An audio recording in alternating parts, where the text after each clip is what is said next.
Quidditch. To think just 1 week ago those kids were boarding the Hogwarts Express for a new school year. Can't wait to see who the Slytherins picked up this season.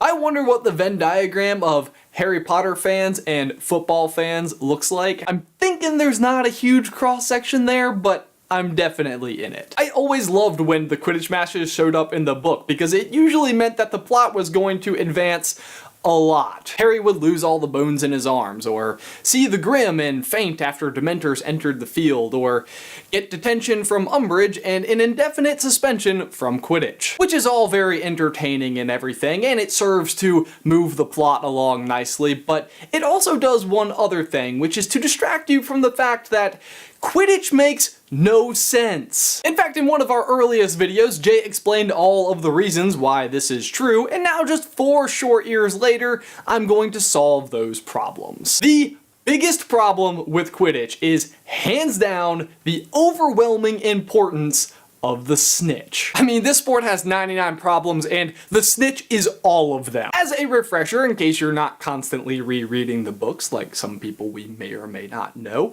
catching the snitch earns your team 150 points and ends the game. When I first heard that, I loved it. It sounded like such a whimsical rule to the game, but really?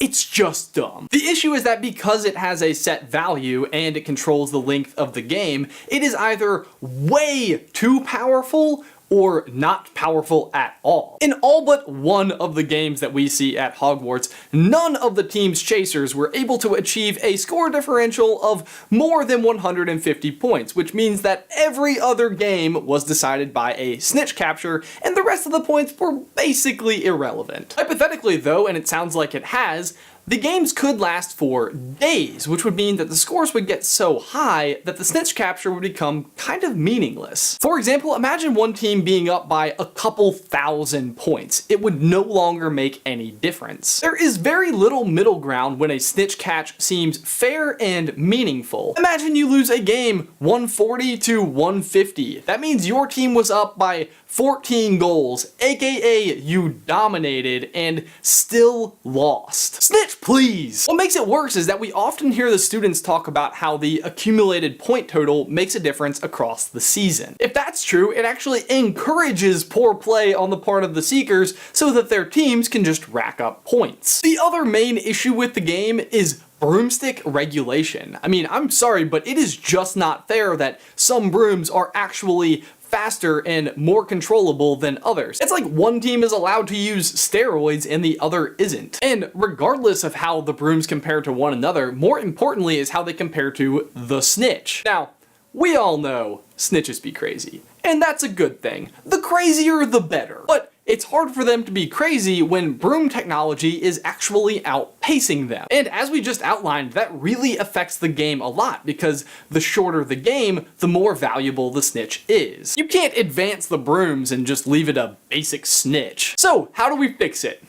I have a few simple solutions. First, let's set a time limit for the game. Personally, I think 4 hours seems reasonable. For one, playing for days seems crazy, but as a fan, how are you even supposed to plan for that? Who wants to buy tickets to a game they may not be able to see the end of? And what about student teams? Are they allowed to miss class if the match isn't over? Hey, can we make this game last all week? I've got an exam on Friday I'd really like to get out of. It also gives the teams enough time to score a lot while still keeping the snitch relevant. But it gives it a different role, because instead of ending the game, it just gives the team with the catch a huge bonus. Momentum can be extremely critical in sports. For example, per the current rules, if you are down 100 to 300, you barely have any incentive to catch the snitch, because even if you do, you lose. But on the other hand, if it's just worth 150 extra points, it immediately puts your team back in the running with a huge momentum shift. It also stops point accumulation from being a problem, because everyone is always encouraged to score as many points as they possibly can within the same amount of time. Like,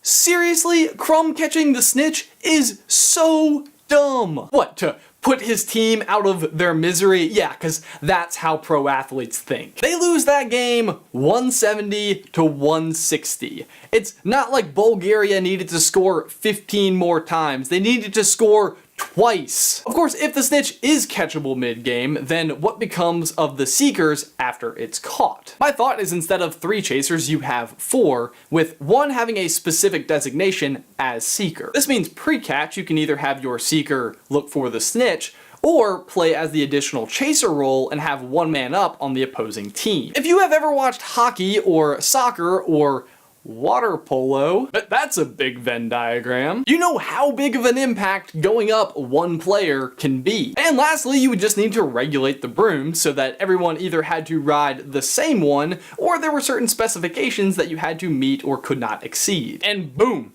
there you go. Quidditch fixed. See you at the World Cup. For my question of the day, what do you guys think? Should the snitch end the game, or should it just count as additional points? Leave your thoughts in the towel section down below. Guys, thanks for watching this video. Be sure to like it and subscribe to the channel if you haven't already. If you'd like to see everything else that's wrong with Quidditch, you can click right here. Or if you'd like to see all of our Harry Potter content,